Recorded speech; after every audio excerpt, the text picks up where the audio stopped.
This is my living room, and it's basically a tech nerd's dream. Giant OLED TV, Valve Index VR gaming setup with full body tracking, high performance gaming PC, game consoles, 6 consoles, enough controllers to choke a horse.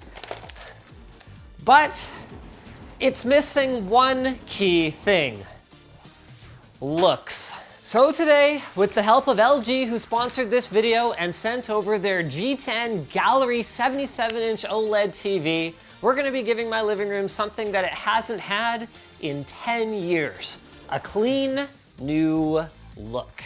Starting with those couches.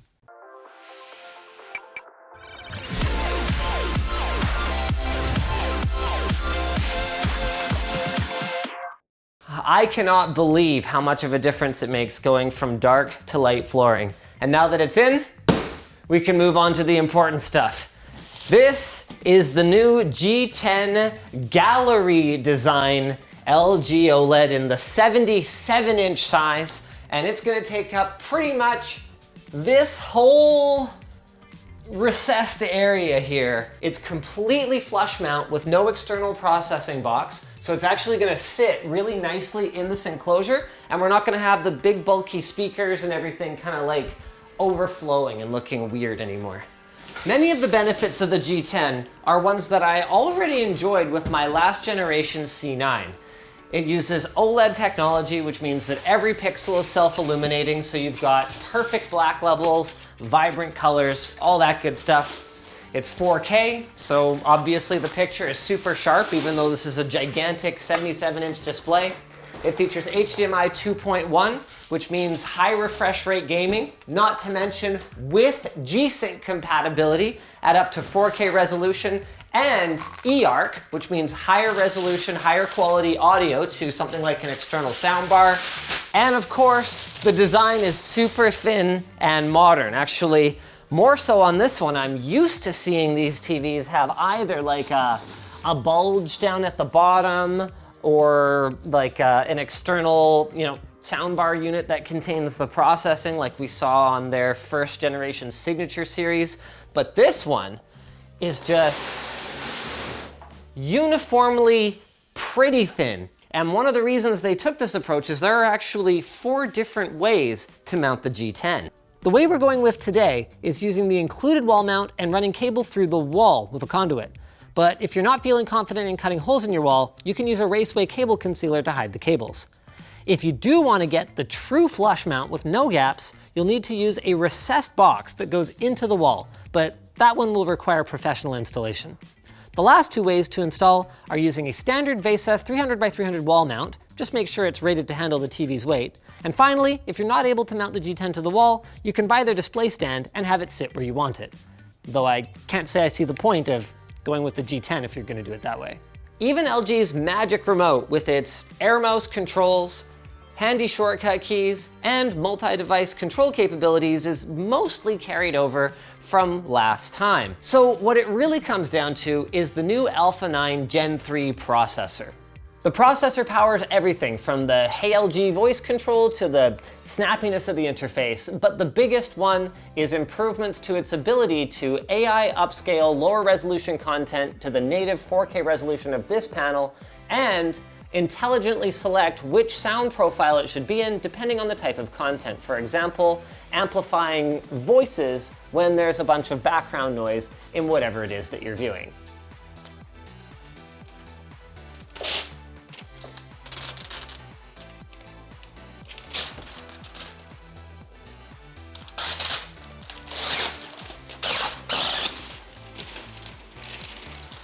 I guess it would have been a lot smarter to peel it after it's already on the wall. Hey, so which wall mount was I supposed to use for this? I don't see one that comes with it. There's no, come to think of it, I don't see any accessories. I don't even see the remote. Oh, dang it, I've done this before. Yep. There it is. It has some other features, like virtual support for Dolby Atmos, Sports Alert, which will give you updates on up to 20 teams even while you're watching other content, and improved motion smoothing, but Since I'm going to be using a higher end soundbar than the integrated speakers and I don't watch sports, those ones aren't nearly as big a deal to me as Dolby Vision Iq, which automatically adjusts picture settings depending on ambient light and content. And this is a really big one for me, Filmmaker Mode, which is a mode you can put the TV in where it will just strip out any image quality altering filters or anything like that and just display the content as color accurately and as true to the original filmmaker's vision as possible. I'm just putting the sides on the entertainment unit right now. What do you think of the color, Andy? It looks good. Yeah? Okay, cool. I was a little worried when I first saw it. Be gentle. That's not gentle. I'm gentle. Let's eyeball it. Come down a We little need to bit. center it. Yeah, okay, that's fine, but come down a little bit. You're higher than me. No, I am not higher than Andy, you. who's higher? Yvonne's higher. Really? Yeah. Yeah. Okay, how about now? That's good. Yeah, Fine. that's it. I was actually really worried if all of your stuff was gonna fit in here. Like your receiver. We're not using the receiver anymore. Oh my goodness.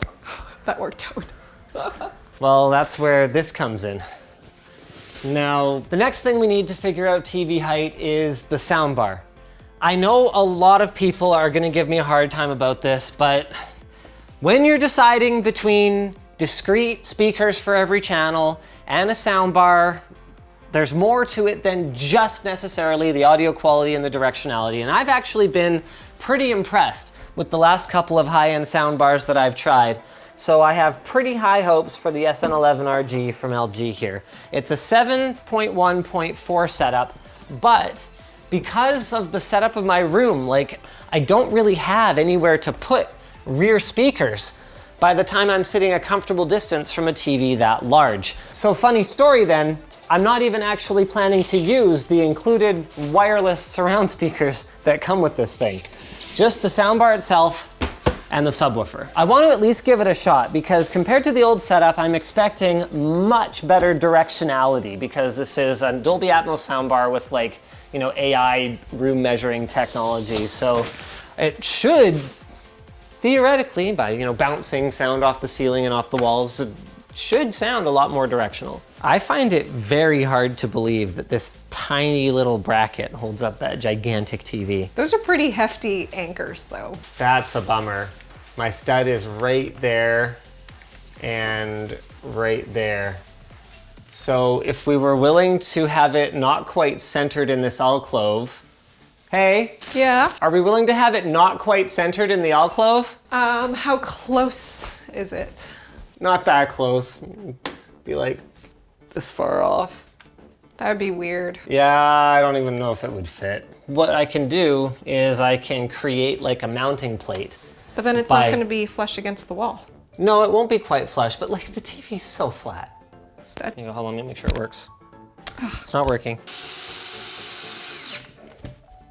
There, huh, I could hang off that. Please don't. You're gonna break my entertainment unit. Well, would you not be entertained? Ready? Ah, wait, what? No, I didn't I say- just asked you and you put your head through it, so I I assumed was you meant just yes. messing around. What if we ever took it down and what if we moved and we wanted to mount the TV again? You are not keeping this piece of paper until we move and need to mount the TV Yes, again. I am. No, It's you're just not. paper. It's garbage. Stop, no, for real, no, really. Okay, can I have a Phillips head bit? Yeah. That one I know. Cross. I know that one. It's fine, I can just hold this thing here forever. Okay, that is a solid mount. I want to put a hole in the wall to run the cables down the wall, so we've got a completely clean mount. Shouldn't we But just I do wanna that see now? it. A few moments later. Okay, it's in. So, you want to do that again, hey? Hey, that was pretty smooth now that we got technique down. Doesn't look It's level. crooked. How did that happen? Do we need the instructions? Where are the instructions? We don't need instructions. Our wall's just not even. Oh well, now we know. It's a little high. We can lower it. Aren't you glad we're doing this test? Okay, we're gonna cut the hole this time. We're not doing this a third time. Yeah, 100%. Okay, Okay, so how many inches do we need to come down? 2? let's try not to sever an optical cable while we're doing this. Just to be clear, neither I nor LG recommends running cables without the proper recessed box If you want to run the cables in the wall, it's really better to just have a professional come in and do it for you. This is a tough decision. One of the ideas that I had to make this as clean as possible was to move my VR gaming rig upstairs, kind of like what I experimented with in Whole House 1 PC. So we've got a bunch more DisplayPort couplers, so we could have both of these optical DisplayPort cables running through the wall into just like a little wall plate. And you plug the VR headset to the wall plate. I don't have a ton of confidence that DisplayPort over that distance is gonna behave nicely. And there are advantages to having the PC right there if you wanna just plug something in or whatever. If we want all the cables pre-plugged into the TV before we mount it, that means I'm gonna have to salvage some cables from the old setup. To save some time later, I'm actually plugging in every cable I'm gonna need now, and then all I need to do is label them on the other end. So this is HDMI connection number 1, and it'll be easy to make sure everything's plugged into the right port on the TV without like pulling it out and trying to look under it like that. Okay, that's good. Down. Nope. Oh, yep, in. That's it? Yep, you're good. Oh. That was so much easier second time around. There's a lot of cable here, ladies and gentlemen. All right, this is perfect. I can start to mount things to the back of the console and cable manage. I've made the difficult decision to leave the optical cables in the wall, but actually still have everything here for now. In the future, I might explore adding an optical HDMI and maybe having a receiver upstairs and the computer upstairs and stuff like that, but for now I just want to get everything cleaned up and then I can experiment with that down the line. We're going straight to just hot glue. You can at least improve your chances of it sticking by scuffing up the back a little bit before you put it on. Oops. Well, at least it was sheathed, right? I want the VR headset to be tucked in here when it's not in use.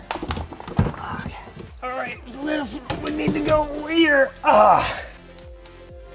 Totally painless. Love it.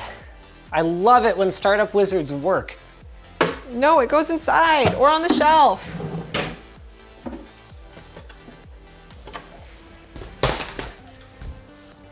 Didn't mean to do that. I'm moving our ugly cat tree back in place.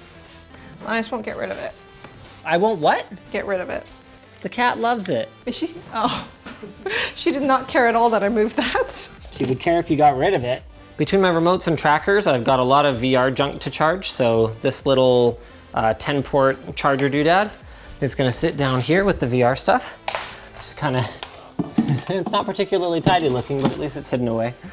Ow, my arm is stuck. I hate cable management. It is absolutely crazy how much less cabling and how much less stuff there is now that we don't have the receiver. And I still have 5 total HDMI inputs. It's not bad. I still don't know how it sounds though. Before we can test it, I want to do their AI room calibration thing. For best results, run it in a quiet state. Okay.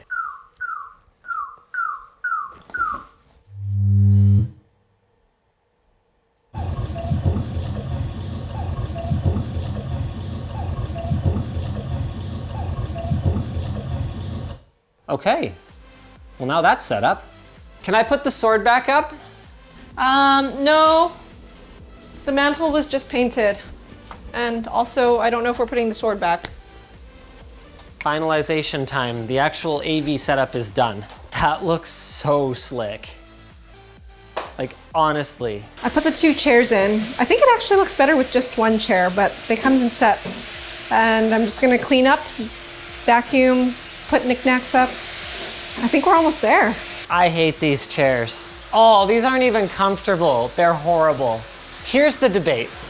Yvonne says my lazy boy is ugly. I say her stupid blue chair is uncomfortable. Let's let the viewers decide, okay? Ugly gray lazy boy or that thing? Oh yeah. Put up the feet. Oh yeah. But mine, which are gonna match the wall and they're gonna match the accent pillows that are gonna go there, it's gonna look really nice. This is the kind of seating you have when you want your guests to leave. You can't sit on a couch when it has junk all over it. Well, it's pretty, and yes you can. You just adjust them. See, that's what I'm talking about. Just just gonna Well, adjust it. Once you adjust it once, you're good. See? Here's an adjustment. No, that's... Your pillows can go over there. What are you doing? You're mean. I call it honest. Before I fire up a game, I want to flip on HDR. Hey, you. You sad? Would you like a pillow to hug? Yeah. Does that make you feel better? Yeah. Yeah. What? Oh, the pillow. Oh, what do you think of the new setup there? I'm trying to find my friend right now in the game. Okay. His name is Jonah, and we were exploring together. I'm gonna fire up one of my favorite looking movies on Blu-ray, so this is How to Train Your Dragon: The Hidden World.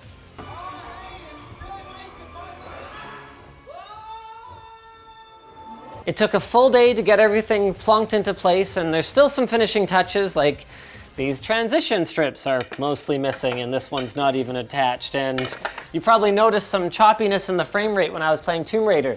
That's because this is probably at about 45, 50 degrees in here. It's really, really hot. I gotta add ventilation, but it's mostly set up. I'm surprised at how good the soundbar sounds, and I'm not surprised, but the TV looks freaking awesome. It's the same OLED technology that I've loved for the last, wow, I mean, my daily driver has been OLED at home for years now, but in a new form factor that gives you absolutely zero distractions whatsoever, especially when you take the time to put it in a setup like this one. Oh, sorry, too loud. So thanks again to LG for sponsoring this video, and thanks to you guys for watching it. If you enjoyed this video, maybe check out the video where I upgraded my old cabinet with cooling. It's a pretty simple mod, but definitely one that's worthwhile if you have hot components that are in an enclosed space.